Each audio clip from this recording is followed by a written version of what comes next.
মানে একই বলে আসলে কপাল খারাপ হলে যা হয় আর কি, মানে সময় খারাপ হলে সাদা কাপড় থেকে নাকি রং ওঠে, এটা আমি শুনতাম, কিন্তু এমন ঘটনা ঘটবে তাও বিএনপির মাধ্যমে, তাও একসময় বিএনপির প্রথিতযশা নেতা, সাবেক মন্ত্রী, এমপি, ইভেন এলিট ক্লাসের বড়লোক শ্রেণীর মানুষ মঞ্জুরুল আহসান মুন্সি অনেক চেষ্টা করছে বেচারা, high court, appeal court, supreme court সবকিছু দৌড়াইছেন। দৌড়ানোর পরেও মনোনয়নটা তিনি ফিরে পাননি।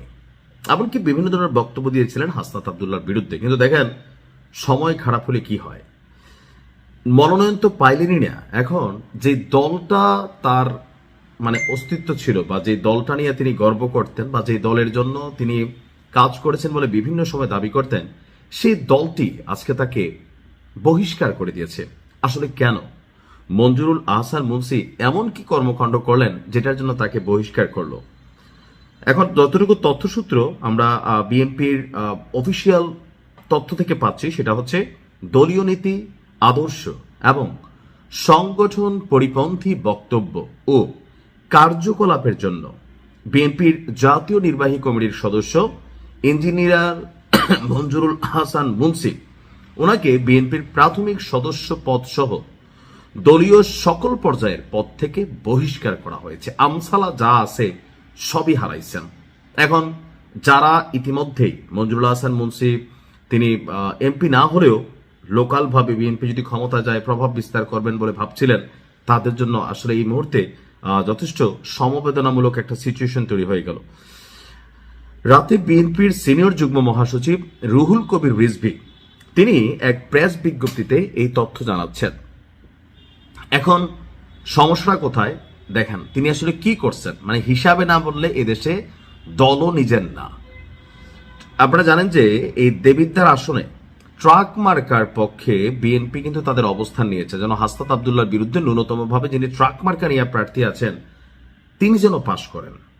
তো আমরা দেখলাম যে ট্রাক মার্কার নির্বাচনী সভার বক্তব্যে মঞ্জুরুল আহসান মুন্সি বলছে, যদি বিএনপি ক্ষমতায় আসে আর আপনারা অন্য দলকে ভোট দেন তাহলে আমি আপনাদের ছাড়ব না, ঘর বাড়ি সব পুড়িয়ে ছারখার করে দিব। তো মুন্সি এখন নিজের ঘর বাড়ি থাকবে তো? থাকবে তো? এই যে পয়েন্ট অফ কি বলা হয় যে ইন্টারোগেশন, এই যে পয়েন্ট অফ সহিংস মেন্টালিটি, এই যে চেহারার মধ্যে আভিজাত্য ভাব সাব, হ্যাঁ, এইসব কথাবার্তার রাজনীতি কিন্তু বাংলাদেশে শেষ হয়ে গেছে। আপনি যারা বিএনপিকে ভোট দিবেন না তাদের বাড়িঘর জ্বালাই দিবেন। আওয়ামী লীগের পতন হওয়ার পরে আমার করে মনে হয় যে